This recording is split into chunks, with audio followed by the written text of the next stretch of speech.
Hello to everyone, and thank you very much for standing by for the Executive Roundtable on the future of surface treatment.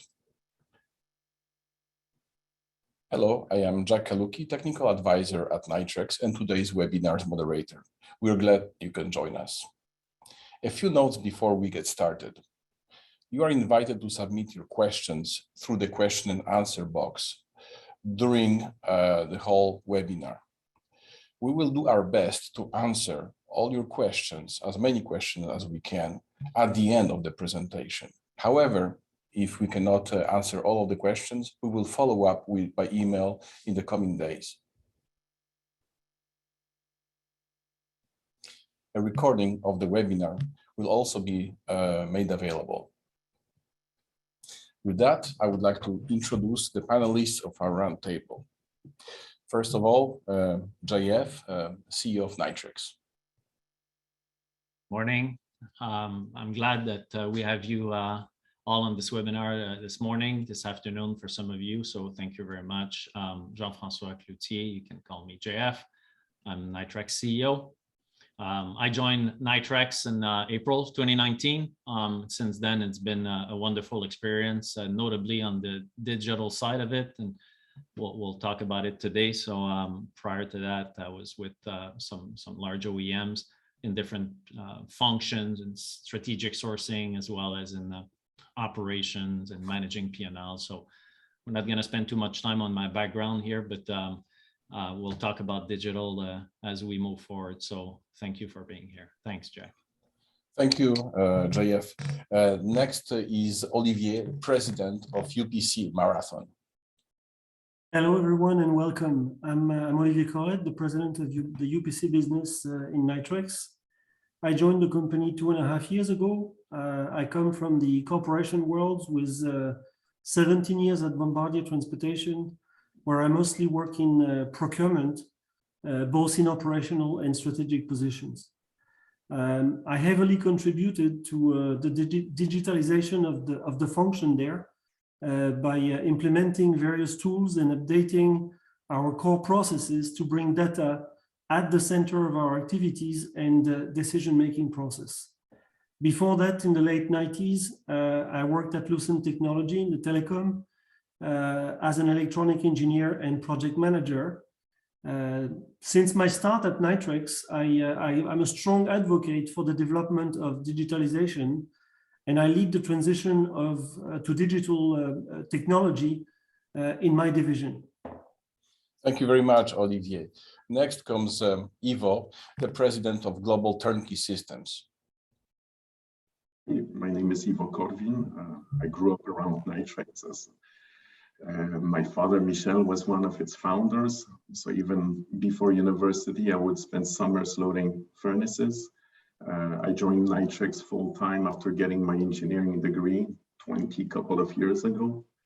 This as a project engineer, and then I held several positions, eventually taking over the NTS, this Nitrix Turnkey System division, which is our equipment division. I currently operate out of our Polish facility in the city of Sosnowiec, and I'm very glad to be here today.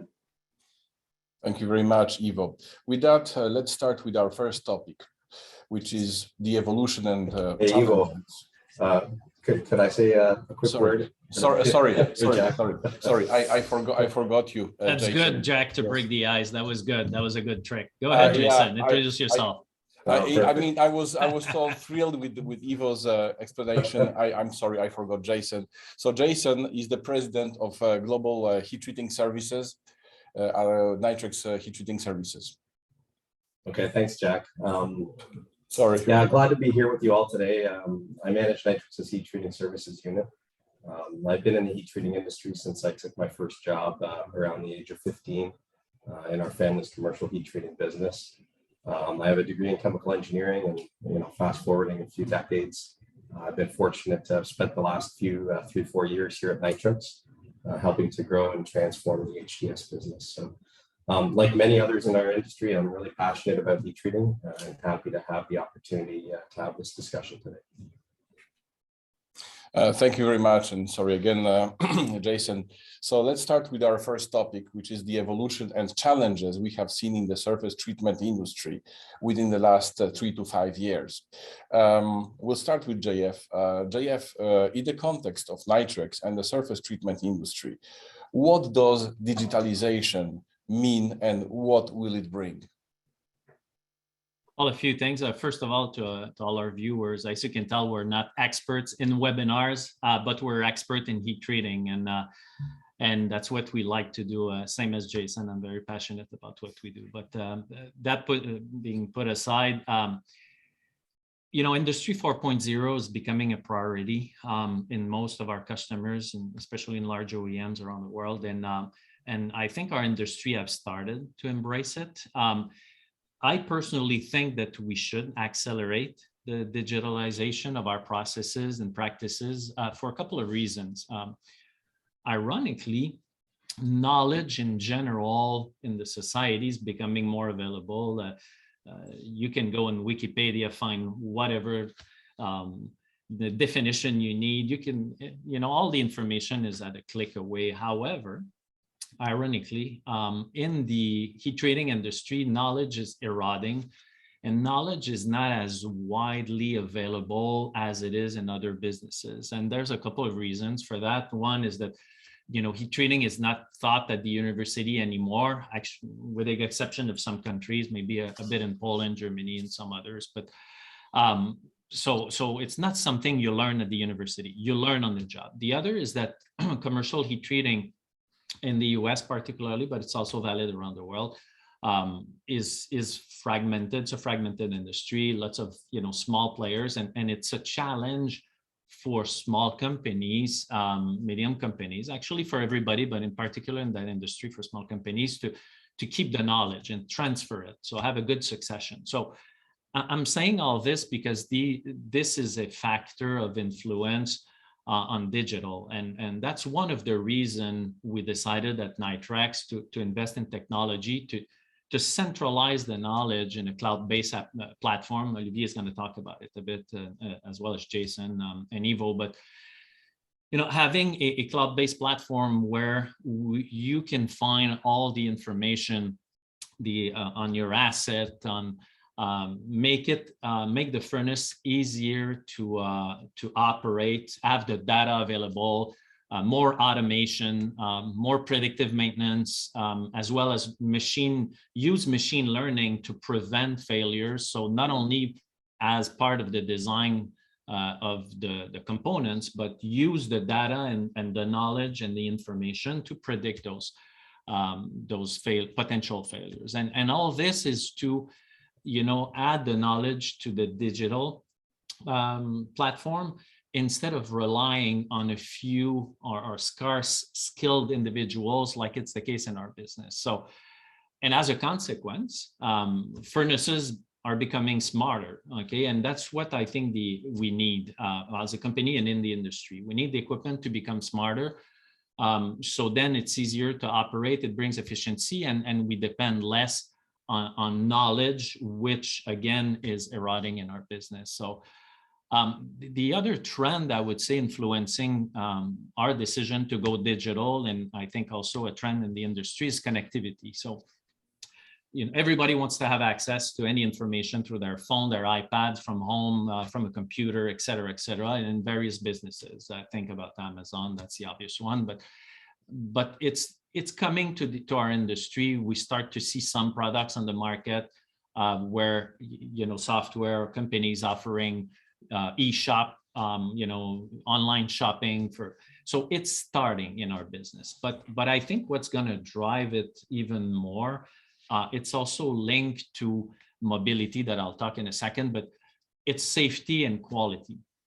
You know, we've seen some recalls in the industry, the automotive industry, for instance, and you know, it may happen in other industries as well. And what I think it does is that it's going to force all of us to go digital, to be able to track the parts to the lowest level possible. And that's what our OEMs, our customers are asking for, right? Especially in the case of a failure, you want to be able to get a quick response of in what batch this part was treated, and what serial number and how and etc. So that information needs to be readily available, and that's another reason why we decided to go digital on our side. And it's also linked to mobility. And it's a very large topic, mobility, but just let's take the automotive industry, for instance. The automotive industry, everybody knows that it's going to a huge transformation. So everybody knows as well, there's much less parts to heat treat in an electric vehicle than a combustion engine. That's obvious. But what is also changing is that the complexity of the parts is increasing. And especially with autonomous vehicles coming into the market, we can expect the designs to be more complex to heat treat.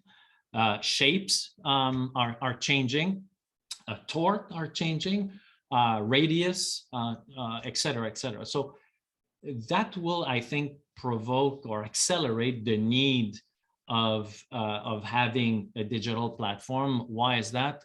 For quality reason and safety, for tracking purposes, for instance, as I mentioned a bit earlier. And it might as well favor certain processes in the business that are more suitable for that kind of application. Gas nitriding is one, LPC, some others, okay? And last but not least, and I'll finish with that, but my point here, but it's climate change. It's been, decades we're talking about climate change, but I think now, especially post-COVID, even though we're not yet in the post area of COVID, making sure that our products are, capable of lowering emission is key.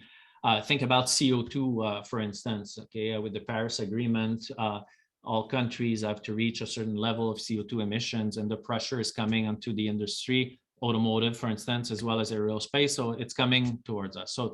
So the ability to track the CO2 consumption in a process, I think, will increase. And Nitrix has that solution. I'm not here to promote a solution more than another, but it's just to say that we at Nitrix, we decided to take that route of accelerating our digital platform solution, because definitely that's something we will want to measure, okay? And I think that's a trend that is there to stay in the business. Thank you very much, JF. All this digitalization implies quite a bit of data gathering, and probably data privacy is the most sensitive subject to ourselves as much as to our customers. Olivier, would you comment on this? Yeah, sure, Jack. Following what JF nicely introduced, I'd like to focus on the importance of data in digitalization in order to respond to your question, Jack. One of the most valuable and controversial aspects in the digitalization is data. I thought I would use our years of experience and expertise to try to enlighten you on this subject. So data. Data is in a company is of different nature.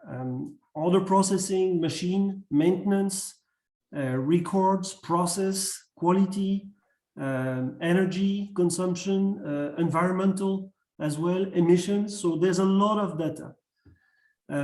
Data can take multiple aspects, but today I'd like to take you with me in the things that I found to be most important, which is how to gather and categorize the data, how to clean it by relevance, given the amount of it, and how to analyze it, and of course, how to protect it, to respond to your question, Jack.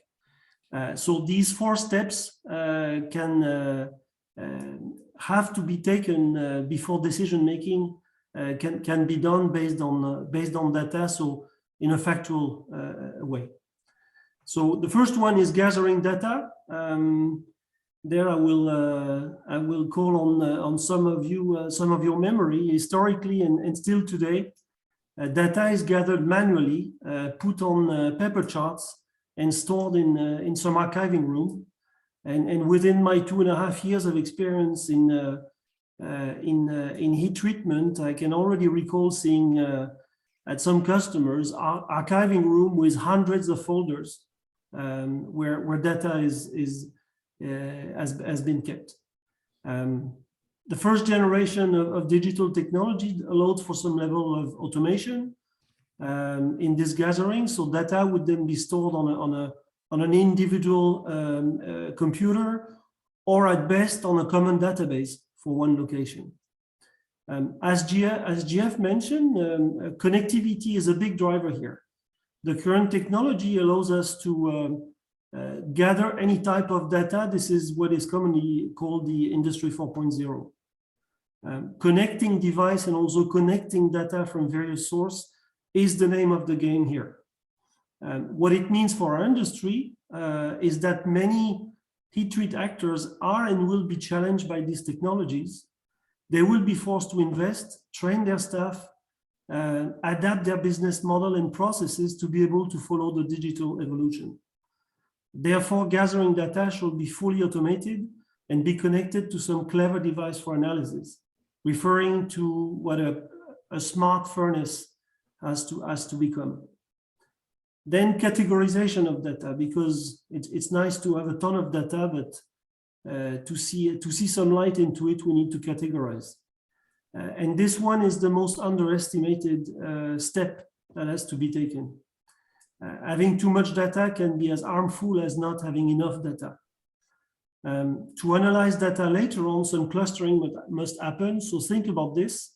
You can get data from your process, like temperature or times. You can also get data from your furnace, from your order processing, or from your quality system. All of this is useful to provide a full picture. That step is essential to move to the next step, the third step, cleaning data in the sense of relevance of that data. Using appropriate data for the objective you try to achieve is of essence. So this cleaning is twofold. First of all, you need to evaluate the quality of the data, normalize it based on engineering basis. Next, you need to put this data in a useful order. So some data can be extremely useful, like temperatures or times or pressure. Some others may not help the analysis. I can think of environmental data for a process analysis, for example. Finally, analyzing of the data to gain insight. You need to know, so you need to define what you want to achieve with analysis to ensure what we call predicted quality. This is the ultimate goal. While temperature and times are obvious measure in heat treatment, gas mix and pressure will help make visible any process creeping or anomaly if combined with the data from heating or pumping system, for example. The process must be repeatable and its high quality and its quality level as high as possible to ensure that the part will meet the requirement. This is the name of the business for all of the heat treaters. And finally, the topic that is on all the lips when it comes to data, this is how do I make sure that my data is protected? So on this, I would take a step back and talk about cloud security first. The cloud security has been addressed by several industries or services like banking, finance, and even governments. They have all massively adopted cloud-based solution. Providers like AWS, Azure, or Google Cloud, or Alibaba Cloud for China captured this growing market and established security standards responding to these customers. Secure database, patch and monitor 24/7, territory limitation, single sign-on enabled, multiple factor authentication, SSO and FMA for those who are familiar with those terms. On the data privacy, encryption, at rest and in transit, private cloud, single or multiple tenancy option, anonymization of data, and very soon compliance to GDPR or CMMC. So as you can see, all of those points have been already covered or are nearly covered by other industries. So the HT Industries is just starting a journey where cloud security and data privacy challenges have already been addressed by other segments. And I'm very confident that this sensitive topic will be soon understood by our industry. Maybe just to add a word, don't want to hijack your webinar here, Jack, but just to build on what Olivier just saying, I think the future of this industry is data. It's data driven for multiple reasons. So knowledge erosion is one, but not only that, I think that our customers, especially the OEMs, because most, what we go through in the heat treating industry, most of the times comes from the OEMs. So that's where the design starts. So future is data, and I think what the OEMs are looking for in the future is the ability of the heat treaters to be involved in the design phase, to make the material, to help the material design, support the material design becoming more lighter, so lighter design, less CO2 consumption, more performing parts, et cetera, et cetera. So I think the future is data, and data is nothing without the people.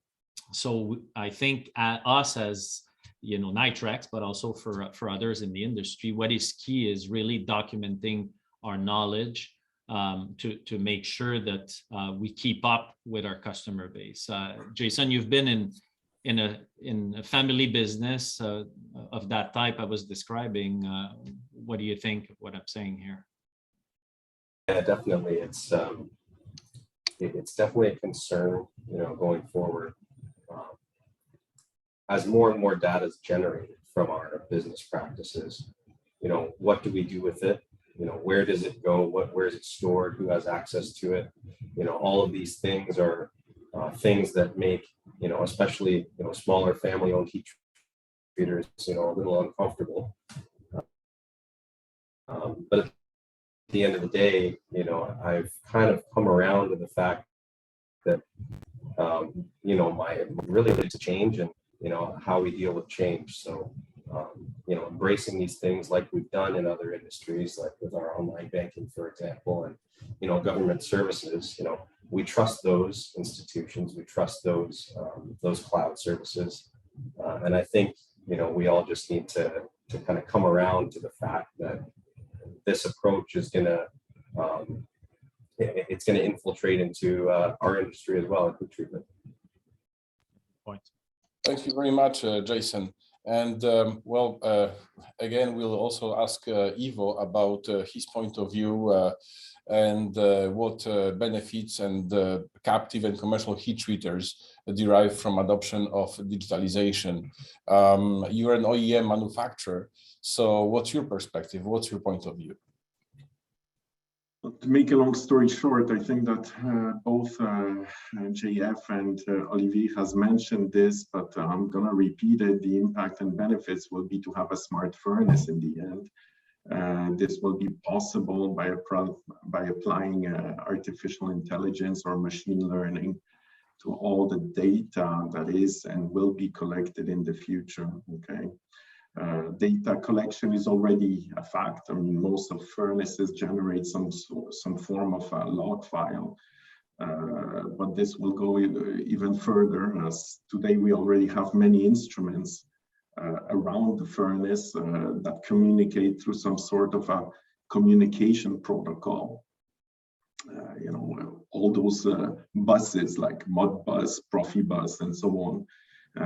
This allows us to collect much more information from that specific device than when communication was purely analog, whether in milliamps or in volts. Okay, so processing of all this data will pinpoint the weakest links, therefore allowing designers to improve the product in an efficient way, okay, or a more efficient way.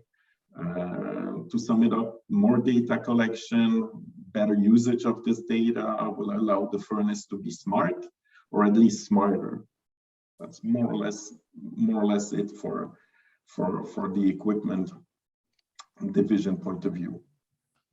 I'll go back for just a short while back to Jason, because he's the end user. So We share both, Jason and I, some experience running with furnaces, running a heat treat shop, and experimenting the lack of digitalization, the growth of digitalization, and perhaps some of the benefits. What's your point of view, Jason? Yeah, thanks, Jack. So I think whether someone's a captive heat treater serving internal customers or a commercial heat treater serving external customers, the degree to which you're going to be successful depends on two key things: competency and efficiency. Competency to me means, can you meet or exceed the quality and performance criteria that's required? And can you do that in a repeatable and reliable fashion, and then deliver that result to your customer with a good level of service? Not having competency is really kind of a non-starter in our industry. There's serious and potentially expensive consequences for incompetence. And historically, I think the levers that have been available to us to drive competency and heat treat are things like knowledge and experience among our team members, using top quality equipment and controls, as Iwo said, and using well-established business practices. There's exceptions to every theory, but I'd be willing to say that in the majority of cases, if some organization is fortunate enough to be providing a heat treating service for which there's very minimal competition, competency is really all you need. But those situations are, as we all know, they're pretty rare in today's market, and that's where efficiency, really becomes important. Are you able to offer your competency in providing heat treating services to your internal or external customer in a way that offers good value versus your competition? And the levers here, again, they're related to people, equipment, and business practices, but just in a slightly different way. We're looking more along the lines of maximizing our furnace loads, minimizing downtime, minimizing energy intensity, and the amount of inputs related to process gases and cleaners, functions, and other things. Embracing digitalization is going to amplify the effect of these levers that drive the competency and efficiency of your heat treating operation. And it's going to create a few new levers along the way. Data, if it's presented in the right way, it will improve the reach of the competency of our experts. By learning to take advantage of the tools provided by digitalization, even less skilled employees will be able to have a more significant, outsized positive effect on the operation. And I really believe digitalization is going to increase first pass quality, decrease unplanned downtime by deploying machine learning algorithms to automatically recognize and prevent those undesirable situations from developing. And it'll also help enable our people to improve their ability to do the same thing. It's going to take predictive maintenance to the next level, beyond just average cycles to failure, and it's going to also unlock the concept of predictive quality, like we mentioned earlier. And finally, like to kind of close the loop with what JF said earlier, digitalization is going to make it easier to share information across our organizations, and also with our customers if that's something that we need to do or choose to do. And it's going to make it easier to present information in a way that improves the ability of our teams to draw conclusions from data, as well as learn from situations. So I really think digitalization is going to be a truly transformative tool in the heat treating industry, and it's going to provide a big advantage for those who embrace it. Okay, thank you very much. Maybe a point to add once again, I like to add a point at every topic here. But to build on what Iwo was saying about smart furnaces, I think the impact for the industry, which I think will be positive as well, is as the furnaces become smarter, and as well as connectivity, I think the ability to provide parts to replacement parts in a timely manner for customers will have an impact, positive impact on efficiency. Okay, that's one. And what it's going to do as well is, I think it will have an impact on our workforce in the industry. Okay, because think about, my father, when he was repairing his 1972 Oldsmobile 442 in his garage, was pretty simple. The mechanics were known. You could take the manual and do a lot by yourself. These days, try to do the same thing with your AMG 63 and fix the electronics, that's quite of a challenge, right? So maybe it's an exaggerated comparison, but you know, I think that as the furnaces become smarter, you know, it will protect knowledge. It will make the life of the operator easier, of the operators easier. I think it will have a great impact on efficiency. But I think as well, we can foresee that it will require some training for the people on shop floor, because you know their job might change throughout the years. Just to add to what Ivo was saying, so I think it's a positive shift for the industry. But I think the message is that us at Nitrix, we've taken the steps towards that, and I would encourage others to do the same. Thank you very much, JF. Now, let's see the digital transformation from 4 different perspectives, talking about products, OEM, end users, and investors as well. When we look at digitalization at Nitrix, we have a holistic point of view because we happen to be an OEM manufacturer, a company that's also involved in manufacturing flow control equipment, R&D, as well as being a heat treater from the beginning. So we have this general perspective. So let's start perhaps with the front-end developers perspective. Olivier, what would you like to communicate to attendees and end users about digitalization?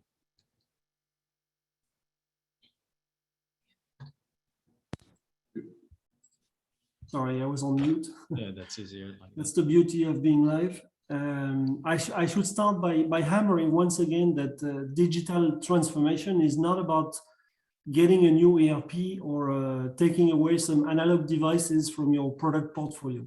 It's not about that. Digitalization is a much larger change adaptation in our life in general, and obviously on the professional side as well. So it's a full new environment requiring us to adapt our way of thinking, of managing, of deciding in order to achieve our goals and objectives. Digitalization means driving our business through data, much more than the current standards, especially in the heat treat world. It's clearly changing the business model, and as Jack and GF already said, one of the buzzwords is it's a holistic view that is mandatory here. So at Nitrix, to come back to the development side of it, or developer side of it, we started the journey a couple of years ago, capitalizing on our 20 plus years of experience in software and hardware. The goal was to go from our existing SCADA system, the ProTerm 9800, for those who know this software, and its well-proven features, managing heat treatment processes, to more of a platform offering a real holistic view for our customers. We developed this platform using our internal knowledge and fast-tracked some of the interface using external support, non-critical mission. It's been an interesting experience to mix our I would say heat treat engineers and technicians with pure software people. I think, I believe both sides learn from each other, and it's still a work in progress. Our new Cumulus platform reflects 35 years of experience, coupled with the latest technology and advanced features like artificial intelligence and machine learning, as already alluded. We involve some of our preferred customers, and obviously our HTS division with Jason more or less as the guinea pig for this new platform, and he will be able to comment later on. So the platform interface with our existing product and solution, it just brings another level of monitoring, of managing and optimizing in general. It will respond to the ever-growing appetite of our customer for data, being OEM or commercial heat treaters. Besides Cumulus itself, we also took the more standard steps of installing a single CRM in the company, updating our RPs, starting to really use digital marketing to support our sales strategy, and also adapting to home office working conditions, as GF alluded earlier, talking about mobility. It's one topic of mobility for our employees. And more importantly, we started to adapt our company culture to a more digital approach, which is managing any type of data, executing on our projects, accessing our engineering documents, basically deciding based on data rather than feeling or relationship. The journey is continuing for us, and it's work in progress on our side. So what does digitalization mean for the HT actors? It means plenty of market opportunity as the requirements are becoming more and more stringent, and I think GF alluded on that earlier on. So those being set up with digital capabilities will grab more and more business, but as a consequence, it also means that the current manufacturing equipment fleet will also soon need to be connected in some ways. So investment need arise for all of us. Calling on my past life in procurement at Bombardier, where I bought tons of treated part, the heat treat process portion was too often kind of a black box at the suppliers. So getting accurate lead times and quality information was a big challenge. And as we developed earlier, data security is a cornerstone of digitalization. So the industry should carefully select its product to ensure that their data is well protected and safe. Thank you very much, Olivier. JF, you come from a blue chip corporate background. So what value you would see precisely in partners or suppliers who become more digitalized? Sorry, like Olivier was mentioning a couple of seconds ago, transparency and visibility of it throughout the value chain is critical. Olivier's comment reminded me of when I started in a large OEM as a buyer, and you would go to a production meeting, and for a certain outsourced part, you had a hard time providing a precise delivery date because we didn't have the visibility on exactly when the process would terminate and how successful it would be. And although it has evolved a lot since then, I'm getting a little older here.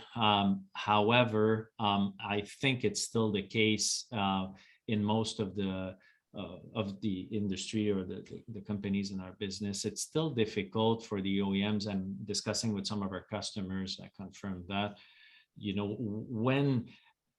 where are the parts, when exactly, give me an exact date and give me exactly some data about the quality I can expect out of this heat treating process. So it's still I think a factor, and I think what digital is going to bring, and we feel that we have the product for that, but even though talking from an industry point of view, I think it remains a criteria. OEMs, customers are looking for transparency. They want to know when they're going to get their parts. They want to know in what conditions, at what time, and especially in certain industries where just in time is a criteria.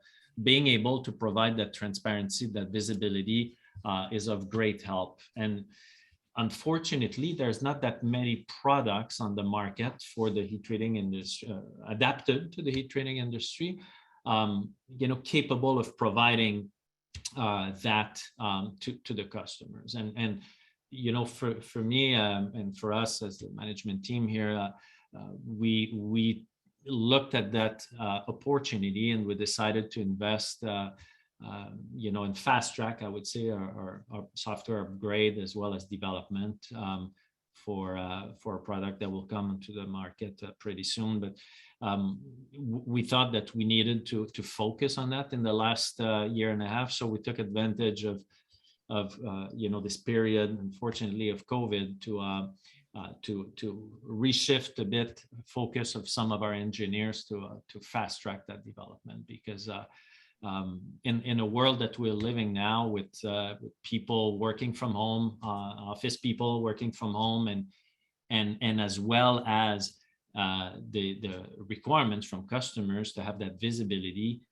So I think that the operation needs to bring itself to another level in terms of visibility for our customers. So fortunately, it was easier to do it with office people using Teams, Zoom, and that kind of webinar we're doing today. But on the shop floor, it's another story. So so we definitely decided to fast track that, and you know, I think that's a need in the industry. So that's what I would say, Jack. Thank you very much, JF. Yeah, it's very, very interesting because as you imagine, it's easy to follow live your package you just ordered online. When it comes to heat treating, it's a different world, and we have to be really connected everywhere and have a transparency, a degree of transparency that wasn't required even before. Now, shifting to an OEM manufacturer perspective, Iwo, please tell us how digitalization has transformed your nitriding systems and vacuum heat treating furnaces. Well, Olivier already mentioned that our company has moved ahead with tools like ERP or CRM and so on. But from an engineering point of view, we currently use different simulators, of course, to help us design both mechanical components and design also heat treating cycles. Okay, so simulators are part of our daily life. Because of this, we can be more cost efficient in terms of material, labor, process media, and so on. Okay, we are currently implementing this machine learning or artificial intelligence that we've been talking about for almost 45 minutes now, to bring us to the next level in terms of efficiency. The key is to be more efficient. I think that you know, serious players in our market, in our industry, cannot ignore the possibilities that are offered by AI, and we have to be aware also of the fact that this is happening now. Okay, it's not in a distant future. We cannot ignore such powerful tools that can predict things before those things happen. Okay, and the other key point that I already mentioned, but I'll repeat it, it is today, it's not tomorrow. This is happening today. Yeah, Ivo, you got a good point, and you know, it's in line with what I was saying a bit earlier, related to autonomous cars, for instance. Okay, I think that with the venue of autonomous vehicles, not only cars but trucks and etc. Even, you know, I've seen that in my past life, autonomous locomotive in the railway business.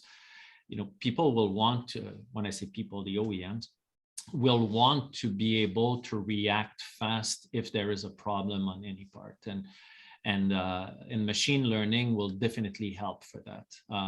Design life of a part is one thing, but being able to have live data, you know, and field data about the behavior of a component and the potential failure, and being able to use data to predict the potential failure will be key, especially on autonomous vehicle. Because if there is something that can happen, definitely the criticality, the safety aspect of it, as well as the tracking of those parts is definitely critical. And I think, to build on what you were saying, Ivo, that's really a point where everybody should think about is, you know, documenting, but use more intelligence, you know, our knowledge, us as a company and as well as the treating industry, to better support the OEMs and design better parts that are safer, you know, as we move forward. Absolutely. I mean, the design, the life based on design is it's a base. It's very nice. However, all components operate in certain environment. Okay, so you cannot. You can base it on a calendar, on a time. You can base it on number of cycles, but you can also base it in the environment that the given component is functioning in, whether it was maintained in the proper way or it was maintained so-so. And so all of this, you cannot take it into account based on life by design. You have to gather data and see the change in behavior of this part. And this is why this AI is going to bring savings by allowing you to replace those parts not too early, but also not too late. Okay. Thank you very much, Ivo. Very good point indeed. Going back to machine learning also, and actually going to Jason, who's a heat treater. What's nice about artificial intelligence is the process of teaching artificial intelligence or machine learning processes to help heat treaters, among other things, to take some of the guesswork out of their processes, perhaps, and also anticipate what a given process, a recipe, a formula may yield in terms of results. But what the point is that and Jason has embraced this technology and vision with quite a bit of confidence. So what did you favor in, why did you favor digitalization? And what operational improvements have you really seen on the shop floor? Yeah, it's been a really exciting initiative to jump into, and I'm happy to share a few of the things that we've learned along the way. You know, the first one I'll flag is the effect on our team and our people. I've actually seen firsthand how putting more data in front of our team members, you know, in an organized and structured way, you know, it's really empowered them to learn more about our processes and our equipment. And that really raises the bar in terms of the quality of the decisions that we all make. You know, by showing people more and giving them the opportunity to learn more and understand more, they get more engaged in their role. And they really start to be enthusiastic about it. So it's been really fun to watch, actually. And there's a few really talented people on our team who've already demonstrated an ability to use this tool to quickly and efficiently identify cost savings opportunities, spot developing trends in equipment operation and control before they start to affect product quality. And we're going to leverage these tools to keep training our team members and transforming our workforce in that direction in the coming months and years.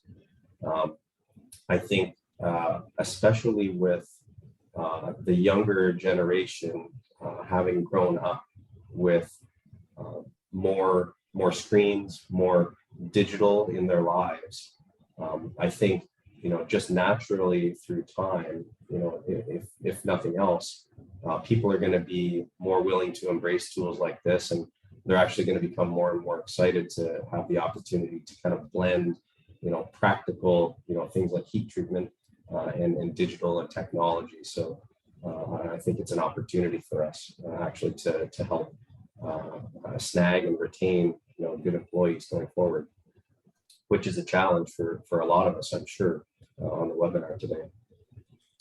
In addition, having a tool that proactively identifies correlations, you know, on the other side of it, it means we don't need an entire team of experts, you know, on staff in order to take advantage of these benefits. And my first impression is that these new tools are going to reduce our risk, you know, in the future, where talent's going to be more difficult to find and retain. Our operations are likely going to become a bit more resilient, you know, by deploying these types of solutions. And then as far as the solutions themselves, you know, as our experts continue to work to refine the machine learning models by confirming trends and correlations from existing models, as well as creating new models based on the experience, this is going to increase the capacity and accuracy of the system to grow and autonomously flag more issues and more complex issues as we go forward. Sensor technology is improving. You know, we're constantly innovating. You know, I know here at Nitrix and others in the sensor industry are as well. And I think that the capacity of and quality of the data that we're going to be able to feed into the system is only going to get better and better as time goes by. To kind of bring all of this back to something that I think most of us can relate to. If you think about Spotify, the more you tell it what songs you like to listen to, the more it'll play those songs, but it'll also correlate those choices with new songs that you've never heard before, but that you find that usually you actually like. So, now let's pretend that the correlation we're talking about is furnace temperature, carbon potential, and their effect on surface carbon and hardness. If you tune that model to recognize what combinations of temperature and carbon potential produce acceptable or unacceptable end results, the system can notify an operator in advance, before the process is finished, and it'll increase your OEE, reduce rework, reduce scrap, etc. And those are the kinds of things that heat treating nerds like me live for. So. Thank you very much, Jason. But I know that you are running multiple heat treating operations that are located worldwide, from China, Mexico, US, from Canada, from your office. So you must be gathering quite a bit of data. Going back to Olivier, what's your point of view on data security?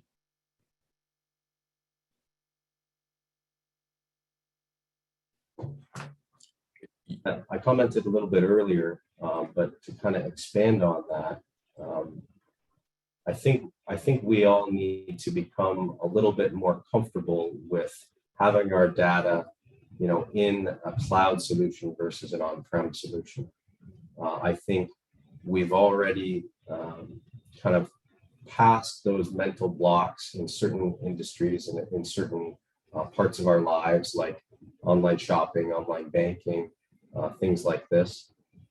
And, as long as there's a contractual framework and you decide what data you share and what data you don't share, I think that having that comfort level and that contractual documentation regarding what happens to your anonymized data in the cloud and who can and can't access it, the frameworks that we're talking about here with respect to things like heat treatment data, that framework's actually much more well-defined and actually focused in favor of the customer than most online public consumer terms of service. I mean, if you actually read your online banking terms of service, it's pretty incredible what types of burdens they push to the consumer. And I think in the heat treating industry and the types of contracts that we're talking about, it's actually much more consumer focused. Thank you very much, Jason. For the benefit of our attendees, let's go back perhaps to when it all started. What were the drivers for development of digitalization at Nitrix? Perhaps we can start with Iwo. Well, Nitrix was the first company to offer a fully automated nitriding system that did not require the intervention of an operator. The operator would have to load the furnace, close the cover, and basically press a button for the parts to be ready to be removed at the end of the cycle. Like, we're talking in the mid-80s. So it was fully controlled by a computer. At the beginning, it was DOS based, and we also, from the beginning, we use hydrogen analyzer to be able to measure the chemical reactions in the furnace, and these measurements could be done on a continuous basis, not measuring, but dissociation with a manual burette or something like that. Since then, many of the devices or instruments that we install on the equipment have shifted from analog to digital. That allows today, it allows two-way communication with those devices, and of course, as mentioned before, the collection of much more information from them, more data being transferred or collected. So from the mid 80s, where we were the first ones to have a fully automated system, eventually then to the mid 90s, when we were able to connect via modem to those furnaces, until today, where most of even a lot of the peripheral small instruments are able to communicate with the main controller in a digital format. Basically, the next step is to take all this information and to process it properly to collect the fruits and the benefits of it. Thank you very much, Iwo. Jason, you were born in this industry and experienced the evolution of digitalization. What can you tell us about it? Well, just to build on what Iwo said a minute ago, the early systems from Nitrix, they provided this remote monitoring functionality, back in the early 90s, and it was kind of a novel thing. And as a family-owned and operated heat treating business, we really saw the competitive advantage of that. And like Iwo said, a 28.8 modem and all the static and beeps and boops that it made when you connected, it's something that anyone here that's over 40 will probably remember in pretty good detail. But as a young engineer, 15 or 20 years ago, having the luxury to be able to reliably check on and troubleshoot heat treating processes from my living room was a real game changer. So, then again in the early 2000s, when technology evolved to allow for reliable lights out heat treating cells, again, we worked, our family business, we worked with Nitrix to automate loading and unloading of a multi-furnace heat treating cell using autonomous charge cars and smart furnaces. Automation, I think, as Iwo mentioned, it's a bit different than digitalization. Automation allows for physical tasks to be accomplished without intervention, whereas digitalization is more about recreating and reorganizing business processes based on new capabilities unlocked by the use of data. And now, Nitrix has recognized a new opportunity where, the technology and structure exists now to transform the industry. And we've wholeheartedly embraced this kind of completion of this digital journey that started with the launch of those first control systems, 35 to 40 years ago. So it's really an exciting time, I think, to be in heat treating. Thank you very much, Jason. Well, just to summarize, Nitrix has taken a massive leap forward in digitalization with big investments in R&D. JF, was this an area of focus when you first were involved as Nitrix CEO, or did you accelerate the journey to the cloud and artificial intelligence in the wake of COVID? Yeah, I think like Jason and Olivier and Iwo commented, when I joined in 2019, there was already a great level of experience in remote control, automation, software and controls in this company. So I think what we've done is to accelerate that development, especially during COVID for obvious reasons.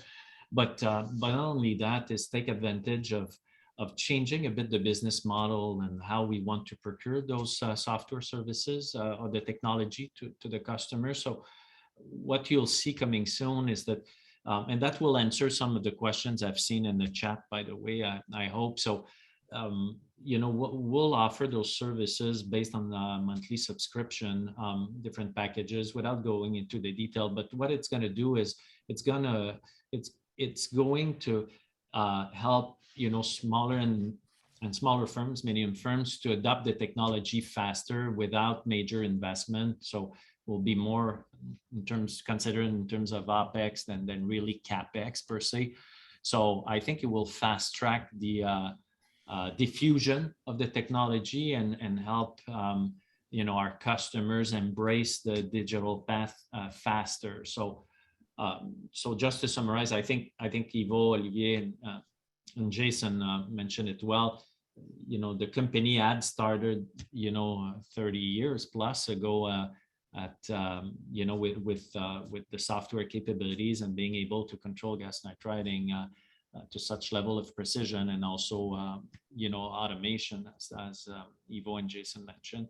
So I think now it's time to shift the business model towards making the technology available for and faster, and that's what we've been working on in the last year and a half or so. Thank you, JF. In the light of ongoing digital transformation, what other innovations are you, the panelists, hoping to see in the future for the benefit of the surface heat treating industry? Want me to jump on that, or? Perhaps you may continue, or we can go to Ivo first. Go Ivo. Go ahead, Ivo. Okay. All right. Well, I think that overall we will see knowledge consolidation, and some of the and this knowledge will be transferred towards the machines. We will see a reduction basically on human dependency. This will happen because, first of all, the technology allows us, and at the same time, I mean, it was mentioned before, but at the same time, furnace operators will have more difficulty to access knowledgeable and experienced employees. Okay, it will end up being less people will be involved, but those people will be more proficient in IT and usage of computers than traditional mechanics, let's say. There is also a generational issue here. Young people are not too interested in working in an old-fashioned heat treating environment. So recruiting, retaining employees will become even more complicated and difficult.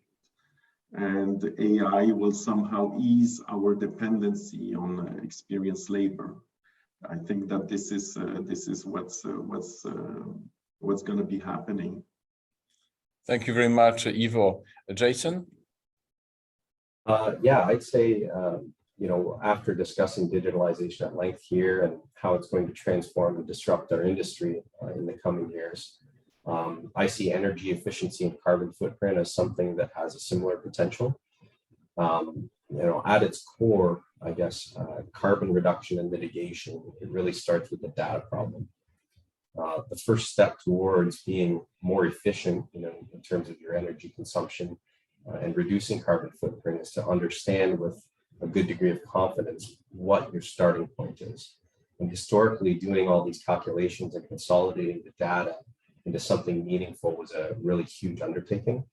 And now that we have a platform type of tool that will easily collect, track, trend, and consolidate this data for us by always monitoring the outputs to your burners and the percentage that your SCRs are on, and your flow rates of process gases, all of these things, based on background rules and the carbon intensity of your suppliers of those inputs, the platform can track, trend, and consolidate this for you pretty easily. So knowing that is now here, I'd really like to see what the industry can come up with to help make further improvements on measurement, power management, and the equipment efficiency side of things. Even if improvements have been made over the years to burner design and insulation, there's still a huge amount of waste heat in the average heat treating operation. Things like flue gases, water chillers, oil coolers, these are all sources of energy that we can put to work. And understanding and reducing our energy and carbon footprint, it also makes good business sense. Energy is one of our largest expense items on the P&L, and heat treaters have really historically been very willing to embrace these new technologies related to energy efficiency because it aligns with profitability. So I think anyone out there that's thinking of ways to make a difference in the heat treating industry, I think they're going to find some enthusiasm on the operator side of the fence. Customers of ours, I saw something in the questions as well. They're already asking us to provide carbon footprint for each piece that we treat or each pound of steel that we process. to help feed their ESG initiatives. And it's likely that carbon intensity is going to face active pressure from our customers and from a social perspective in the coming years. So, if a price on carbon is implemented, in addition to those things, these sources of waste energy are going to become, more and more worthy of investment as the years go by. And I see that as an opportunity for maybe modular recovery devices to be manufactured, sold, and installed in most of our heat treating operations. Thank you very much, Jason. Olivier, perhaps a short perspective. Yeah, for sure. So as we saw earlier, the digitalization is the soon-to-come transformation of our industry. So once this major step will be more advanced in a couple of years from now, most customers will expect a full data-driven for the HT part of their manufacturing and for the supply chain in general, giving them life status on their part, as well as quality data to ensure that the final stage will meet their requirements. Full transparency along the supply chain. If we look at aerospace today, this is the most advanced sector in those requirements, but automotive is right behind, and I think the EV is accelerating the space on the automotive side. Other sectors will follow, so the HT industry will have to master data for their part of the manufacturing process, which translate into adapting and evolving our business model as heat treaters in general. This is why software-based model will become more and more important, while I believe hardware will become more of commodity for instruments and accessories. The total cost of ownership favors the cloud computing versus on-premises, which in a sense includes the software as well.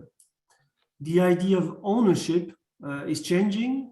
Both suppliers and customers are somehow common owners of a product, and customers obviously want to have their ID and their needs included in this ownership.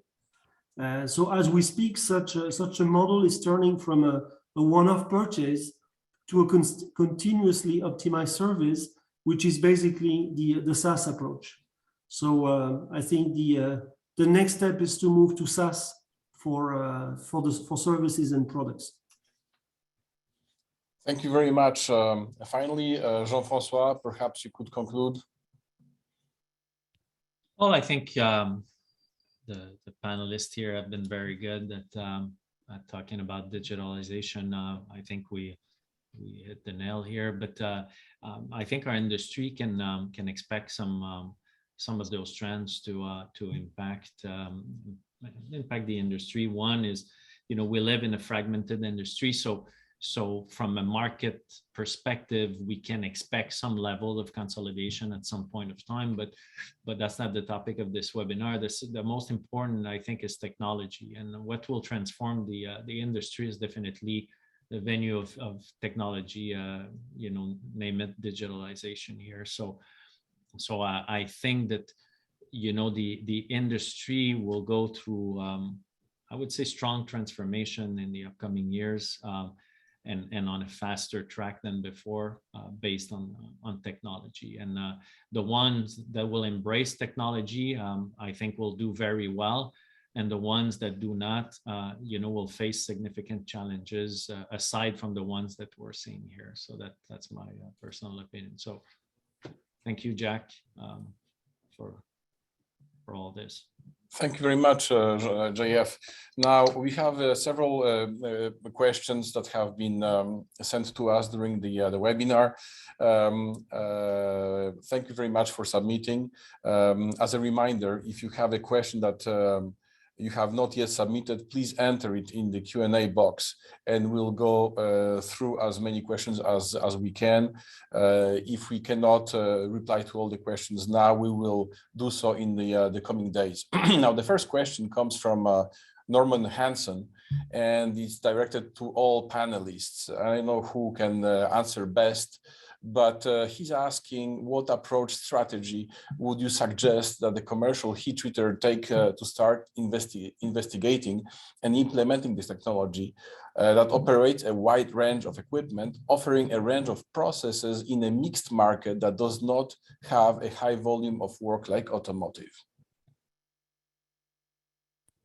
I mean, I can try something, and Jason is probably the best guy to answer. He's a commercial heat treater himself. I don't want to put you on the spot, Norman, here. So maybe in the next one, we're not going to name everybody here asking questions, so you don't feel uncomfortable. But I mean, now I have to respond from the company perspective on this. So that's one of the reasons we want to offer these digital services, so digital platform based on a monthly subscription. So and this platform can operate, the software can connect to any type of equipment in the industry of any kind, any process, right? So and the goal of having it on a subscription basis is definitely to remove this barrier of large investment and you know, for you know, smaller and medium firms where you know, it's like Jason used to operate before,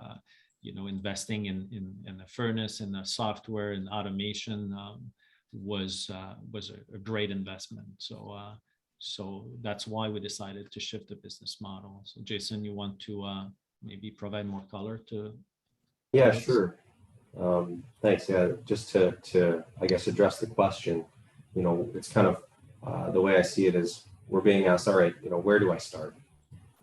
The first thing that you need to have before you can take advantage of data is some way to gather the data. So, you know, if you're operating a wide range of equipment, that's fine.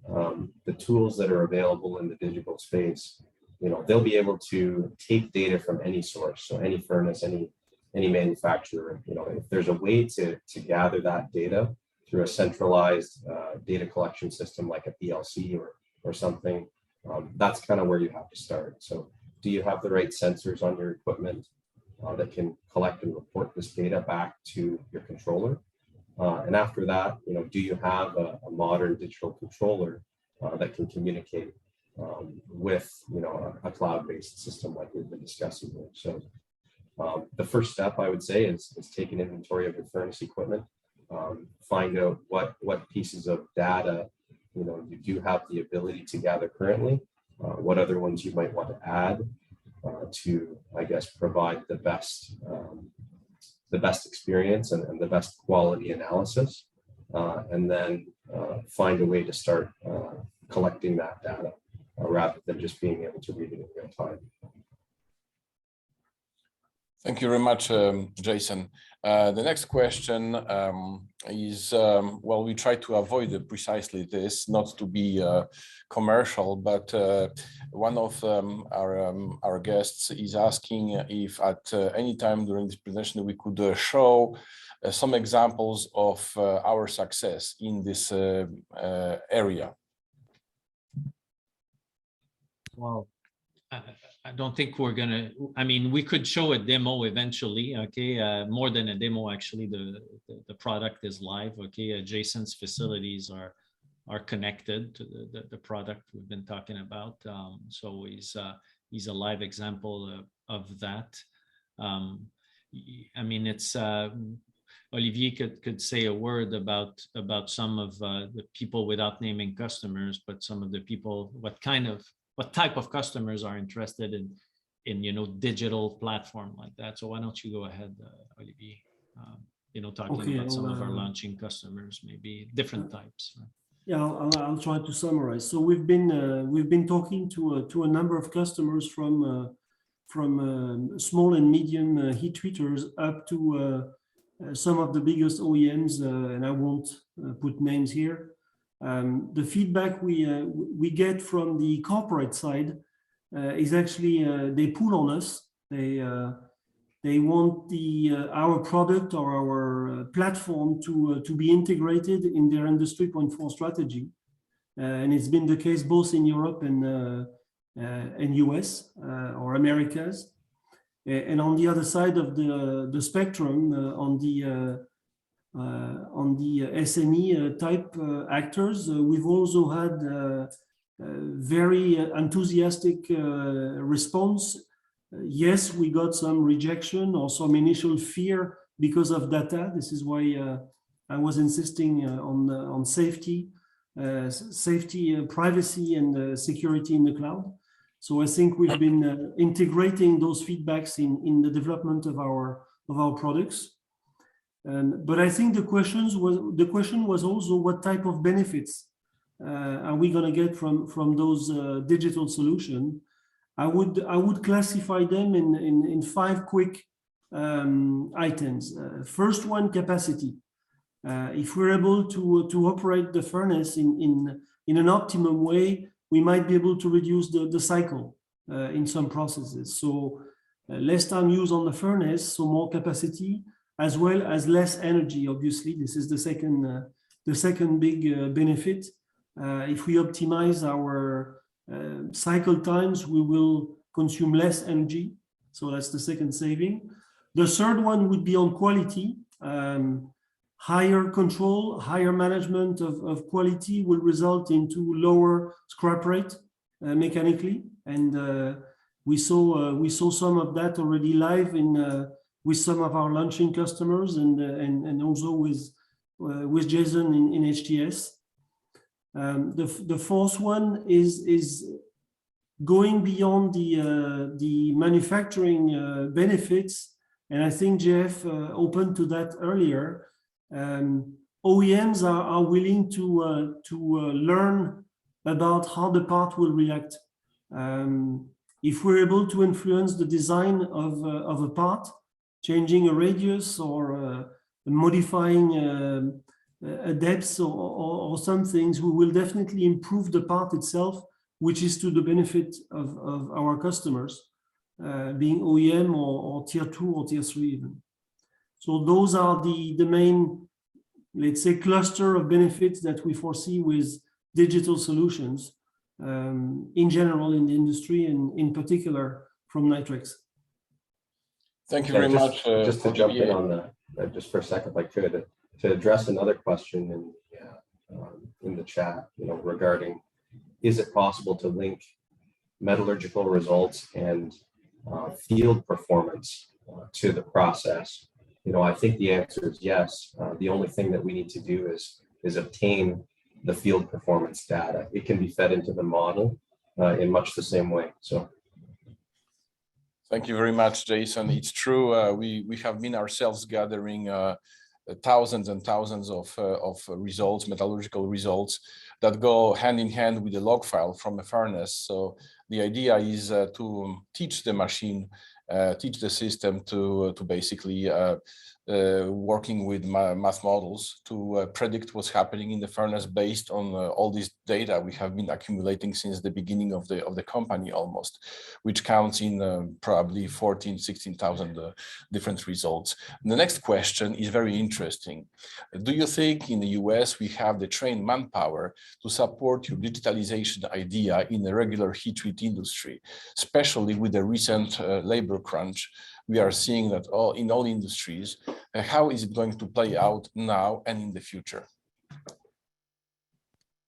It's for all panelists. Probably UPC Marathon has experience working on this.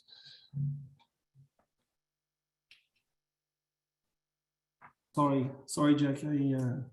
I missed the question. Can you rephrase, please? Oh, okay. Okay, go ahead. I'll take a shot. I'll take a shot at it, and Olivier and Jason can complement. I think the labor issue is not only in the US. We've seen that, in different countries as well. I think the common theme is that it's not easy to find skilled people in most of the markets that we are operating. So I think the complexity in the future will be to be able to find people with metallurgy experience combined with some digital interest or even skills. Okay, so a bit is on us in the industry and us at Nitrix to train people, and like Jason was saying a little earlier, it's a good retention tool. So the good thing is that the digital digital is probably more popular overall, widely known than heat treating, and we master heat treating. So, you know, what we'll probably continue to do is to train people on the heat treating business, you know, but these people will come with some level of digital experience. So at the end of the day, I don't think it's going to be a major hurdle or more complex than it was before. I think at the end of the day, it's a responsibility to, you know, to train people. What is going to be different though is that it might become a requirement from Nitrix and from other companies embracing technology to have an interest in some level of knowledge in digital applications. Jason, want to add to that? Or yeah, I guess I'd say that, you know, the labor challenges that we're all seeing, I mean, they're definitely real. I think one of the things that all of us need to get better at doing probably is training. You know, we're having more challenges, I think, across the industry and across, you know, different countries and continents, finding the people that we need. And, you know, I see digitalization as a way to improve our ability to train people and get them to where they need if we're unable to find them that way in the labor market. Thank you very much, Jason. The next question is also for everyone. Is there a consortium of heat treating equipment OEMs and heat treat suppliers working on standardizing the rules for digitalization? If so, is Nitrix part of it? And what are the conversations happening? Maybe, well, I don't think there is a coordinated efforts in that sense. But, you know, Jason can talk, you know, he's part of some, you know, of an association actually, but there's definitely discussions amongst, you know, the players in the industry. Is it coordinated in a way to build a standard for everybody? I doubt. Okay, but Jason, you can add your color to that. I'll respond for you up after. Yeah. Yeah, I'd say that, you know, I'm not aware of any coordination at the platform level, but, you know, in terms of data collection and communication in general, all of those formats for communication of data from, you know, devices to control systems and, you know, between different control systems, those formats and protocols already exist. You know, they've been in use for many years. And I don't think there's, you know, any need or any plan to create any kind of new, you know, specialized, you know, communication format. Thank you very much, Jason. Unfortunately, we are almost running out of time, so we'll just have last word with Olivier, because he's involved with quite a bit with the digitalization at the root of everything else, anonymization, etc., which is a very important part of this whole trend. Olivier? Yeah, adding on to what Jason said, there is no authority about digitalization in the industry. There are standards that have been deployed in other industries since many years, a good 10 years. So the framework is there. On the heat treat side, we've been automating systems since a good 20 years. So it's a matter of those two words getting together. I also don't think there is a need to have an authority specifically for this. What we're doing with digitalizing heat treatment is just applying what other industry already did. So the framework is there, definitely, and the technology exists. We did not invent anything here. Thank you very much, Olivier. So it's a matter of following existing and developing protocols, basically. Unfortunately, we don't have much more time left. We have time left for only one question. So it's very interesting because I like the idea of using digital to assist in root cause analysis efforts. This makes a lot of sense. Do you also see digital being used to further develop processes and just an important surface capabilities and component or part capabilities? Perhaps Jason? I'm sorry, your sound cut out for a second there. Could you repeat the question, please?